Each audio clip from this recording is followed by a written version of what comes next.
केंद्र सरकार द्वारा सीएए लागू करने के बाद से देश भर में इसे लेकर छिड़ी नई ऊहापोह के बीच अब एक अलग ही तस्वीर देश की राजधानी में देखने को मिल रही है। दरअसल दिल्ली के मुख्यमंत्री अरविंद केजरीवाल के सीएए पर बयान के बाद हिंदू शरणार्थियों ने उनके घर के सामने विरोध प्रदर्शन शुरू कर दिया है। प्रदर्शन में महिलाएं और बच्चे भी शामिल हैं। सभी प्रदर्शनकारियों को पुलिस ने बैरिकेडिंग के जरिए केजरीवाल के घर के सामने रोक रखा है। आइए पहले आपको सुनाते हैं सीएम केजरीवाल का वो बयान जिसने इस प्रदर्शन की भूमिका का काम किया। कल भाजपा की केंद्र सरकार ने सीए लागू करने का नोटिफिकेशन जारी किया है। 10 साल देश पे राज करने के बाद ऐन चुनाव के पहले इन लोगों को सीए की बात करनी पड़ रही है। अगर 10 साल में कुछ अच्छा काम कर लेते तो शायद आज सीए की जगह अपने कामों पे वोट मांग रहे होते। आज देश के सामने सबसे बड़ी समस्या महंगाई और बेरोजगारी की है। किसी को भी घर चलाना मुश्किल हो रहा है, इतनी ज्यादा महंगाई हो गई है, कमर तोड़ महंगाई हो रही है। उधर हमारे युवा दर दर की ठोकरें खा रहे हैं रोजगार के लिए, उनके ऊपर डंडे लाठियां बरसाई जा रही हैं। ऐसे में सरकार बेरोजगारी और महंगाई का समाधान ढूंढने की बजाय सीए की बात कर रही है, तो ये बड़े दुख की बात है। ये सीए आखिर है क्या? बीजेपी की केंद्र सरकार का कहना है कि 3 देश, बांग्लादेश, पाकिस्तान और अफगानिस्तान, इन 3 देशों के अल्पसंख्यक जो हैं वो अगर भारत की नागरिकता लेना चाहें तो उन्हें भारत की नागरिकता दे दी जाएगी। इसका मतलब बड़ी संख्या में यहां से अल्पसंख्यकों को हमारे देश में लाया जाएगा, उनको रोजगार दिए जाएंगे, उनके लिए घर बनाए जाएंगे, उनको यहां बसाया जाएगा। अजीब बात है ना। बीजेपी की केंद्र सरकार से हमारे बच्चों को रोजगार दिए नहीं जा रहे, पाकिस्तान से लोगों को लाके उनके बच्चों को रोजगार देना चाहते हैं। हमारे लोगों के पास तो घर नहीं है, भारत के तो ढेरों लोग बेघर हैं, लेकिन बीजेपी वाले पाकिस्तान से लोगों को लाके उन्हें भारत में बसाना चाहते हैं, उनको घर देना चाहते हैं। हमारे रोजगार उनके बच्चों को देना चाहते हैं, हमारे हक के घर उनमें पाकिस्तानियों को बसाना चाहते हैं। भारत सरकार का जो सरकारी पैसा हमारे परिवार और देश के विकास पे खर्च होना चाहिए, वो पैसा पाकिस्तानियों को भारत में बसाने पे खर्च किया जाएगा। इन 3 देशों में लगभग 2.5 से 3 करोड़ अल्पसंख्यक हैं। ये तीनों बहुत गरीब देश हैं। जैसे ही भारत के दरवाजे खुलेंगे, इन 3 देशों से भारी भीड़ हमारे भारत में आ जाएगी। अगर इन 2.5-3 करोड़ में से 1.5 करोड़ लोग भी भारत आ गए तो कौन देगा इनको रोजगार? कहां बसाओगे इनको? बीजेपी वाले अपने घर में बसाएंगे क्या इनको? इनके अपने घर में रखेंगे क्या इनको? बीजेपी वाले देंगे क्या इनको रोजगार? कौन देगा इनको रोजगार? तो प्रश्न उठता है कि बीजेपी ऐसा क्यों कर रही है। कई लोगों से मैंने बात की, कुछ लोगों का कहना है कि ये पूरा का पूरा खेल वोट बैंक बनाने की गंदी राजनीति है। इन तीनों देशों से 1.5-2 करोड़ लोगों को अगर भारत ले आया गया और उनको चुन चुन के इस तरह से देश के अलग अलग भागों में बसाया गया, जिससे जहां जहां बीजेपी के वोट कम है वहां झुग्गियां डाल के अगर इन लोगों को वहां बसाया गया तो वहां बीजेपी का एक पक्का वोट बैंक तैयार हो जाएगा, बीजेपी के वोट बढ़ जाएंगे। और आने वाले इस चुनाव में तो नहीं, आने वाले भविष्य के चुनाव में बीजेपी को इससे बहुत बड़ा चुनावी फायदा मिल सकता है, ऐसा कुछ लोगों का कहना है। मुझे नहीं पता ये सच है कि गलत, लेकिन सबसे बड़ा प्रश्न है कि बीजेपी ये क्यों कर रही है। एक तरफ बीजेपी की हरियाणा सरकार हरियाणा के बच्चों को रोजगार देने में असमर्थ है। रोजगार के लिए हरियाणा सरकार अपने बच्चों को इजराइल भेज रही है। इजराइल में हम सब जानते हैं कि युद्ध चल रहा है, हमारे बच्चों को युद्ध में धकेला जा रहा है।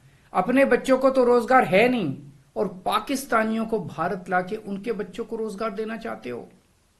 मेरी तो यह बात बिल्कुल समझ से परे है। बीजेपी वाले पूरी दुनिया से बिल्कुल उल्टा चल रहे हैं। पूरी दुनिया में कोई भी देश अपने पड़ोसी देशों के गरीबों को अपने घर नहीं लाना चाहता। पड़ोसी देशों के लोगों को अपने देश में आने से रोकने के लिए पूरी दुनिया में हर देश तरह तरह के कानून बनाता है, बॉर्डर पे दीवारें लगाता है, बॉर्डर पे बिजली की तारें लगाई जाती हैं ताकि पड़ोसी देश का कोई भी व्यक्ति हमारे देश के अंदर ना आ सके। बीजेपी शायद अकेली पार्टी है पूरी दुनिया की जो पड़ोसी देश के गरीब लोगों को अपने देश में घुसाने के लिए दरवाजे खोल रही है, बिल्कुल उल्टा कर रही है। एक और बात है सोचने की, पिछले 10 सालों में 11 लाख से ज्यादा भारत के बड़े बड़े अमीर उद्योगपति और व्यापारी भारत छोड़ के चले गए। ये लोग भारत में फैक्ट्री चलाया करते थे, इंडस्ट्री चलाया करते थे, बड़े बड़े व्यापार किया करते थे, लाखों लोगों को नौकरी देते थे, रोजगार देते थे। ये बीजेपी की गलत नीतियों और उनके अत्याचार से तंग आके भारत छोड़ के चले गए। अगर बीजेपी को लाना ही है तो इन लोगों को वापस भारत लेके आओ ना, जो भारत छोड़ के चले गए। ये भारत आएंगे, इनके पास पैसा है, भारत में इन्वेस्ट करेंगे, नई नई फैक्ट्रियां खोलेंगे, नए नए व्यापार खोलेंगे, अपने बच्चों को रोजगार मिलेगा। ये क्या बदतमीजी है कि बांग्लादेश के, पाकिस्तान के और अफगानिस्तान के लोगों को हमारे देश में लाके बसाएंगे और उनको हमारे बच्चों के हक के रोजगार उनको देंगे।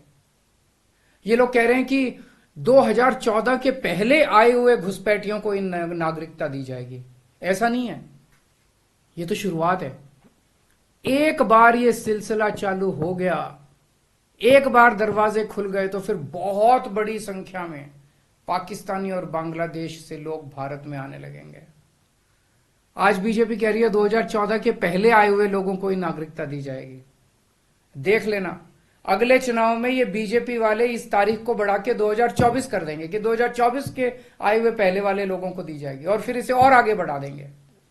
मोटी मोटी बात यह है कि पाकिस्तानियों और बांग्लादेशियों के लिए भारी संख्या में भारत आने के लिए बीजेपी सरकार ने दरवाजे खोल दिए।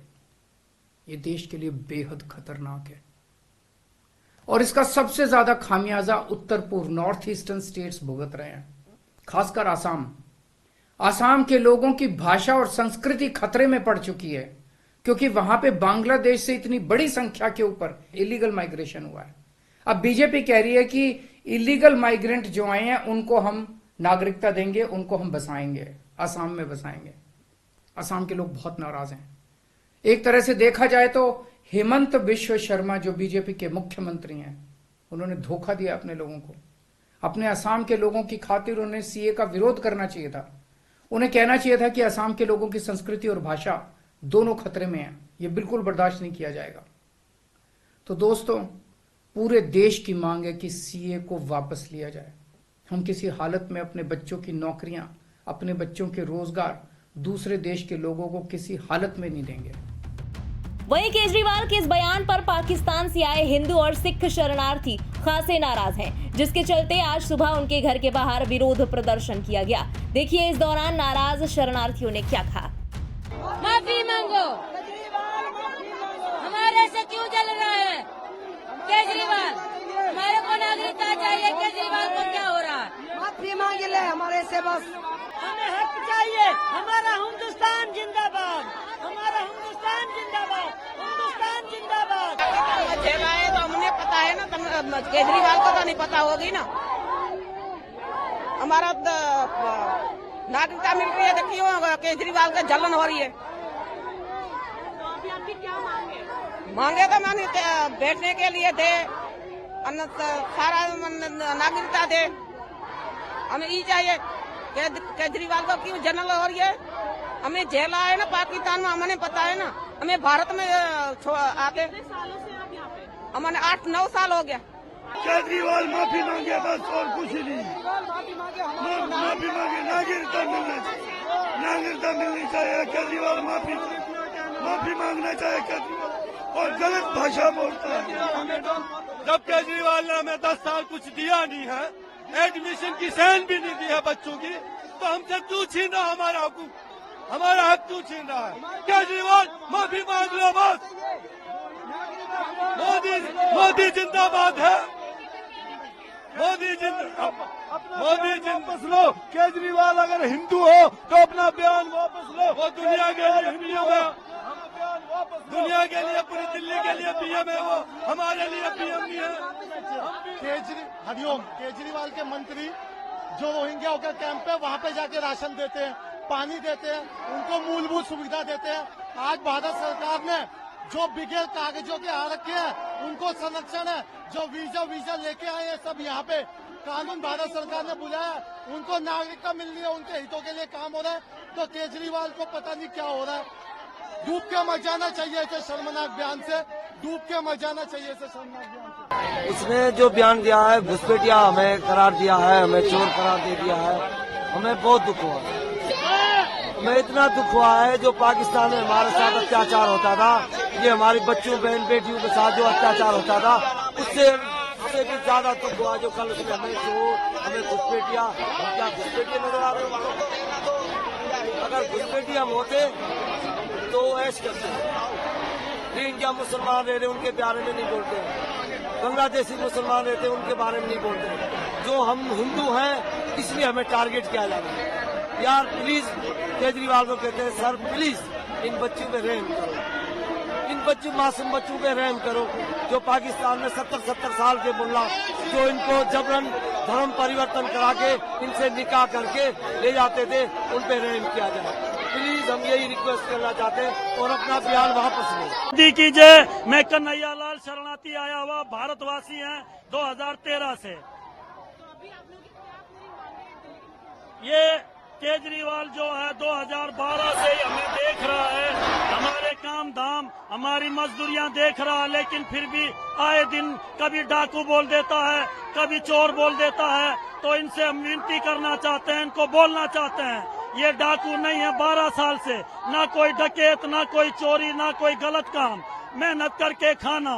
ये मीडिया भी देख रही है, भारतीय जनता भी देख रही है, पूरी भारत सरकार भी देख रही है, सब देख रही है। लेकिन खामखा जो इल्जाम इन्होंने लगाए हैं, उनका माफीनामा इन्हें मांगना चाहिए और हमारी सुविधाएं केजरीवाल को खोलनी चाहिए।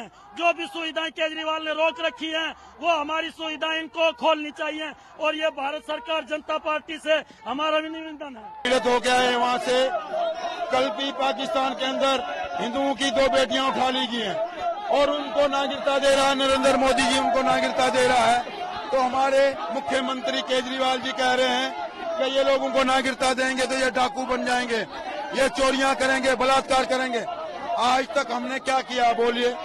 2011 से आए हुए हैं, हमें 12 साल हो गए, दिल्ली में रह रहे हैं। हमने कोई ऐसी चोरी की हो या हमें कोई ऐसा वो कांड किया हो, हमें आके बता दीजिए कि ये आपने कांड किया है। हम जुम्मा आ रहे हैं, हमको सजा दो, हमको जेल में डाल दो, मगर झूठा इल्जाम मत लगाओ। हम यही कह रहे हैं हमारे मुख्यमंत्री केजरीवाल जी को कि हमारे ऊपर इतना इल्जाम मत लगाइए, अपने जो शब्द हैं वो वापस लीजिए। हमारा कहने का यही है। हम उनको भी धन्यवाद करते हैं, वो हिंदू हमारा भाई है, वो भी हमारा भाई, हम भी हम धन्यवाद। अपने शब्द वापस लीजिए, बस हमारे ऊपर इल्जाम क्यों लगाया उसने, इसलिए ये थोड़ा धरना इस बात पर।